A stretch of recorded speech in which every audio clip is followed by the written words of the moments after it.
everyone, welcome back to Seeds of Impact. Today, we will be talking with a guest about how to create business systems that make sure your website and your other marketing tactics are working for your business 24/7. Now, Larry Page, the co-founder of Google, once said, "As much as I hate process, good ideas with great execution are how you make the magic." It's not enough to just talk about how to grow your business. You need systems in place to move your goals forward and see success in any aspect of your business, which is why I'm thrilled to be joined today by Jessica Murray, the founder of Empower. Empower works with growth-minded entrepreneurs to streamline operations and boost efficiency. Jessica is dedicated to leveraging business operations and strategy best practices to drive success for businesses and their owners. Thanks for being here, Jessica. Thanks for having me, Hannah. Can you just start by introducing yourself, giving us a little bit more background in Empower and how you got into what you're doing today? Yeah, sure. You gave a nice little intro, but like you said, I am the founder and owner of Empower. I launched the business about 18 months ago at this point. And what I'm really aiming to do is help emerging business owners and startup founders streamline their operations, remove bottlenecks, and build the foundations for long-term success. I often say to founders or business owners, I'm like, do you feel like growth is stalling out because too much is like depending on you in your business right now? And oftentimes they'll shake their head and be like, yeah, I'm like juggling 10 hats. Like this is terrible. And then I say, well, we help fix that. And so that's really in the essence what I'm trying to do, unlock time and opportunity, and hopefully revenue and margin for businesses that are trying to grow, are hitting new growth inflection points and trying to break through those ceilings more effectively with alignment between their people, their processes, and technology. I love that. That is super important for any business owner and ties really well into what we're talking about here with marketing, website development. All of those systems need to be working along with your business systems in order to see that business growth, like you were mentioning, making sure businesses aren't stalling out. Can you talk a little bit more about why business systems matter as much as marketing and websites? Yeah, sure. And before I dive into it, I tend to find that the word systems is thrown out quite a lot. I like to start with how I think about what a business system is, so that we're like level set on definition. So when I talk about systems, I'm talking about the interconnected processes, procedures, and other components required to achieve some sort of specific company goal or to serve customers. So it's all those things that are working together to arrive at a specific business outcome. And systems matter because they're what help power everything you're doing as a business, whether internal facing or external facing. So you talked about marketing. Marketing is a system that is working together to deliver certain outcomes for the business or for the customers. If you want to think about marketing, that system is also helping enable what you're able to bring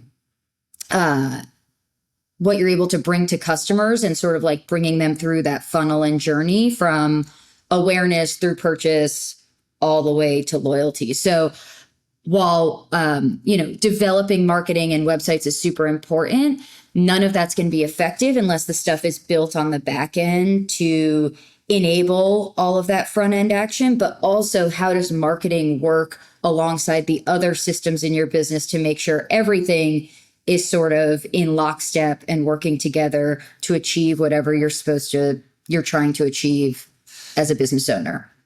Yeah, that's super valuable. And one thing that we talk about here at Main Impact a lot when it comes to marketing and any sort of content creation is longevity, sustainability, how to do it in a way that doesn't burn out business owners. So can you talk a little bit more about that piece and how strong systems support business growth and make it sustainable for the long term? In my mind, like your core business systems are the infrastructure for a strong foundation, right? Like think about a house. A house can't stand well on a faulty foundation. The moment a big storm comes through, it's going to topple over. The same is true of your business. If you don't have strong systems in place across the organization, you're going to have faulty foundations and you're not going to be able to sustain for the long term. I also think it's important to think about systems as a catalyst or means to more agility, more flexibility, building more repeatability in what you're able to do, increasing the velocity and efficiency of what you and your team can accomplish. And also, like I said before, when I asked the question of founders, like, do you feel like the business, you're wearing too many hats and the business is too dependent on you? Well, implementing strong business systems and putting the right people in the right seats, integrating the right processes, and having the right technology tools to support all that is really going to free up your time as a business owner or founder to work on the highest leverage activities that you need to focus on to drive the business forward. And I think that's something that really resonates when people are like, oh, operations, systems, back end, like, I don't love thinking about that sort of stuff, but it is so crucial and important to you as a business owner or founder being able to focus in the areas you really need to, but also to enable your business to run in a way that's going to get you closer to where you're trying to go. I really like that house analogy. A lot of what we're talking about in this season is really just foundational pieces of business, right? Like you said, if you want your business to succeed, if you want to see growth, you need to have that foundation right from the get-go. Otherwise, you see cracks, you have other problems that come up. What would you say is one of the biggest gaps you see when it comes to business systems and people trying to build their businesses? I think what I tend to see happen is people get started with their business. They put some things in place, whether it's marketing process or customer relationship process or whatever it is. And as the business grows and as they start to see traction and as they have more customers, none of that stuff evolves as they're moving into new stages of growth. And then what you start to see is people, including the owner, are starting to feel like everything is duct taped together. But instead of in that moment stopping and reflecting on what might be broken or what the choke points are, there's a tendency, again, because systems are often like back end, there's a tendency to be like, I'm going to double down on direct revenue driving activities, which are like sales and marketing. And I'm going to kick the can down the road on bolstering these foundational systems so that they can actually support where my business is now and where it needs to go to the next level. But the thing that I sometimes see happen, which is unfortunate, is like that gets kicked down the road for too long. And then a business owner or founder gets to a place where they're so overwhelmed and can't see through to the next step. And while there's opportunity for someone like me to come in and help in those situations, it would be much better if when you're starting to feel those cracks emerge, because they inevitably do at every new growth stage, that you're addressing those and iterating on your systems and continuously improving so that you can more seamlessly evolve as an organization. Yeah, it makes a lot of sense. And I like that you touch on how, as business owners, a lot of time we are only really focusing on one aspect of business growth, and that comes to sales and marketing. But really, marketing, sales, client relationships, all of those things rely on the systems working, the back end. If a business owner is already kind of plugging along, they've already had the cracks show up, they're kind of having to retroactively build those systems. I'd love for you to talk about kind of that problem and how working on these systems proactively actually in the long run helps your sales, helps your marketing, and increases those things. Yeah, I can definitely touch on that. And before I do, I'll talk a little bit about like the ramifications of not focusing on it. Because even though I said a lot of times at those points, founders or business owners will double down on sales and marketing. The problem is if those systems aren't set up when you are driving more marketing and sales activity, you're not going to have a very efficient sales cycle because you're not going to have the right touch points or process in place to follow up with people effectively. Balls are going to get dropped, and that leads to a not so fun experience for prospects that you're trying to bring through your funnel. You're going to have challenges with marketing conversion because you're not going to have the right automation, communication, messaging in place to communicate to your prospects, customers, or referrals. You will not be able to deliver that high quality experience, product, or service to your customers because your systems, your people, process, and tech are not going to be aligned, and that will inevitably create cross wires, which your customers and prospects will eventually see. And so you're undermining trust. And then depending on how that manifests externally, there could be a lot of brand and reputation hit as you continue to sort of not address those systems. So it can be very overwhelming, I think, for business owners to be like, well, I see all of these problems or all of these choke points and bottlenecks. And so when I'm talking to people about where to start, because trying to tackle everything at once is not going to be the path to success, I try to really understand where they're trying to go. So like, what is your vision and your strategy, and what are you trying to accomplish in the next 90 days, in the next 6 months, in the next year? And like, what's your big, hairy goal for the next 10 years? And then try to understand, okay, if that's where you're trying to go, let's dig deeper on the things that are challenging you from directly getting from point A to point B. Yeah. And like, let's sort of clear out some of the noise. That's just going to sort of be stuff you can do, but it's not actually going to solve the root problems or not going to solve the things that are going to really move the needle.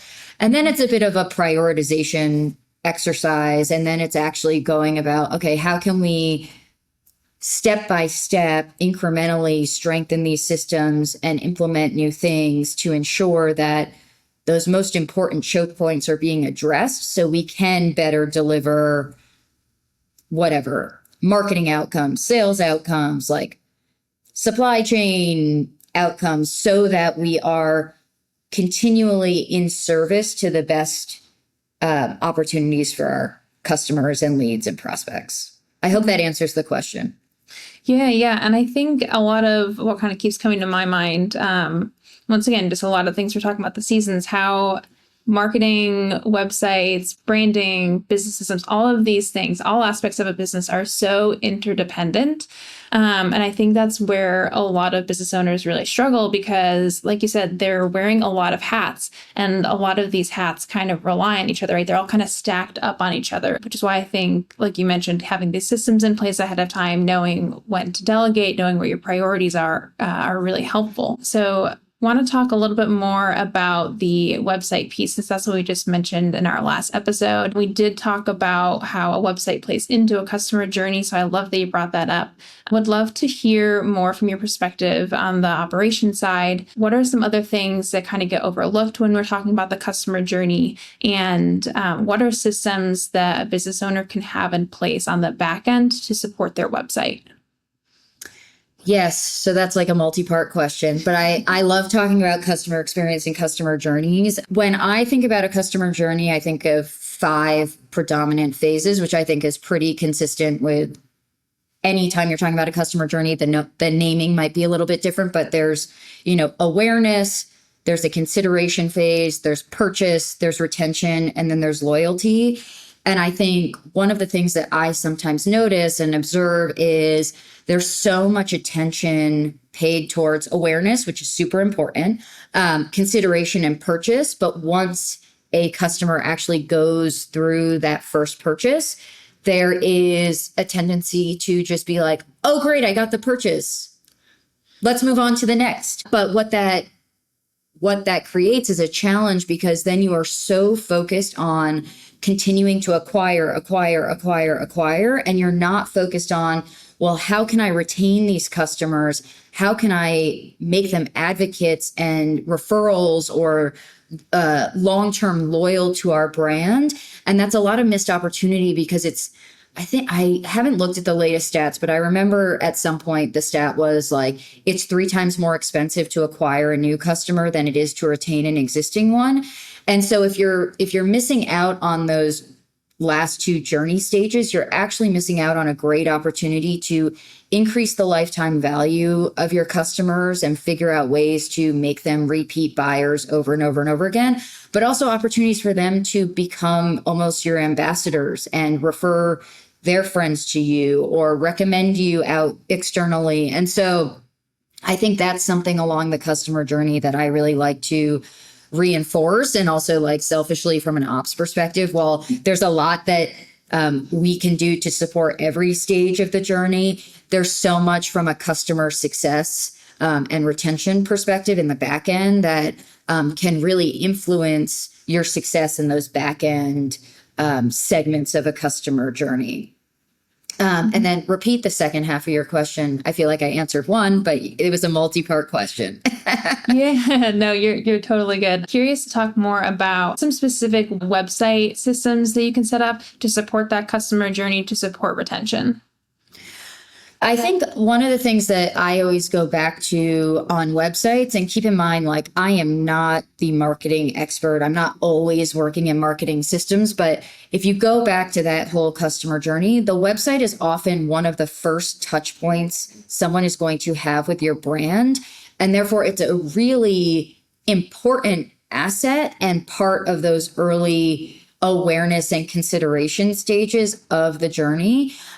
So I always think it's a really important exercise for every business to map out the ideal customer journey end to end and the touch points and outcomes you want to have sort of flow through. And as it relates to the website, figuring out how you want people to navigate through that experience, where you want to guide them or the actions you want them to take, and then make sure that however you're building the back end of the website or whatever's surfacing on the front end supports you moving through that awareness and consideration phase so that you're more likely to get some sort of conversion, whether you're a product-based company and you're trying to get someone to add something to cart and check out, or you're more of a service-based organization and your goal with the website is to get people to submit interest so that you can schedule a call. And like, what are the things you build in to make that more frictionless and seamless for the prospect or person that's checking you out? Those are super valuable tips. I'm curious, with the rise of AI, with tools like ChatGPT, all the different platforms that are now integrating that, how, if at all, have you seen that impact your work and the systems that you're building for clients? Yeah, that's a great question. And I can barely get out of many conversations without the topic of AI coming up. And I think what's important to realize is, as much as AI is a very powerful solution in certain use cases, it doesn't change the fundamentals of how you think about building effective systems for your organization. And what I mean by that is, when you're trying to determine a new workflow, always go back to that question of, what are we trying to achieve? Why are we trying to achieve it? And what needs to be true, or what jobs need to be done to get to that eventual place?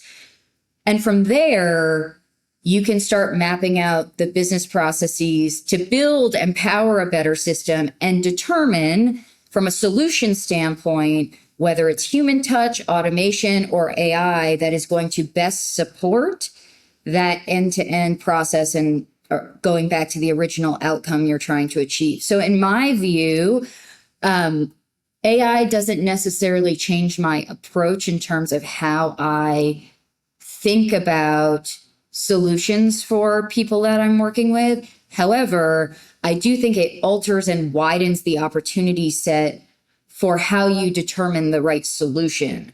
And all of that comes down to, again, what are you trying to achieve? What are your internal capabilities? How complex and expensive is it to implement? And are those trade-offs worth it? And is AI in service of delivering like a consistent and delightful customer experience? And is it AI only? Is it human in the loop? Like, how do you sort of consider all of those things? So that's sort of how I think about how AI has helped evolve what businesses can do and what's possible when setting up, the foundational infrastructure. Yeah, I think those are some really great pointers and really great questions for any business owner to ask themselves, whether it's about their systems, their marketing, really any aspect of their business. On the topic of software tools, are there any low cost or user-friendly tools that you recommend business owners use as they're kind of optimizing all their systems? Yes, this is one of my favorite and controversial questions. So my whole thing with tools is I don't love coming into like a forum like this or even online, or even if someone one-on-one comes to me and is like, what tool do you use for this? Because what immediately happens when I say the name of a tool is they're going to go quickly investigate it. And then they're going to just start, they're going to be like, oh, Jessica said to use this, so I trust her and I'm just going to go use it. And the problem with that is there's no context or background of what that business needs, what they're trying to achieve, what their team is actually capable of adopting, because oftentimes there's so many tools you can use, but half the battle is actually the implementation and adoption by your team of using the tools. So, let's use project management tools for an example. You could use ClickUp, you could use Asana, you could use Monday.com, you could use Notion, you could use Airtable. I'm sure I'm missing 30 other options, but it really all comes down to, again, how does this fit into a workflow or a system you're trying to set up? What is the best match for your team? And how can this tool be well adopted so that you're actually getting the impact that you were trying to drive from it in the first place? What I say to people is like, if you want my suggestion on tools specifically, let's have like a deeper dive conversation about like what you're trying to do and how that fits into the components of everything else. Because another thing that I tend to see is people will have a little bit of shiny object syndrome about needing a new tool without actually looking in their existing toolkit for what might be able to solve the thing already that they're using. So it's actually not about a new tool. It's like, how do we better maximize our usage of what we already have? So again, if you'd like to have more conversation about specifics for your business, I'm happy to set up conversations to do that. But I tend to not throw out a list of tools for fear that people will start using something that might not be a good fit for them. No, I love that answer. Like you said, maybe it's controversial, but I actually really appreciate that, because we get a lot of people coming to us and saying, well, I need marketing. Tell me what to do. And well, my answer is almost always, it really depends. There are so many other questions that come up about what your goals are, what your business is doing, where is your audience, and it's really hard to answer those questions without having a full background of someone's business. So I totally understand where you're coming from that. Now, before we close, a few fun rapid fire questions before we conclude. So the first one, what is your favorite color at this moment? Oh my goodness.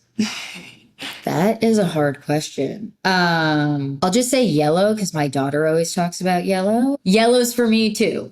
I love it. Have there been any songs stuck in your head lately?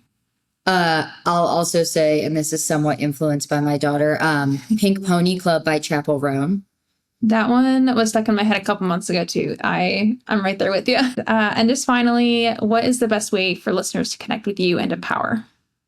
Yes, I would say there are 3 ways. One is on LinkedIn. The other is by subscribing to the Empower Edit, which is our biweekly newsletter. And that's just a great way to get a behind the scenes look of how I think, how I'm working with businesses and practical tools for entrepreneurs who want to take that next step but might be feeling a little bit stuck. And the third way is people can always email me directly. It's jessica@highempower.co. Hi, like hello.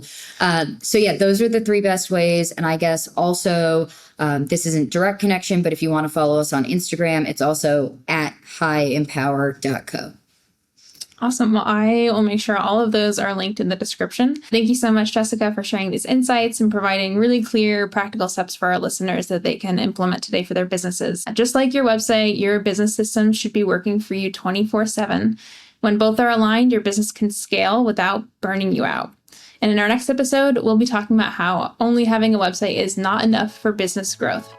Thanks for listening to Seeds of Impact, and we'll see you next time.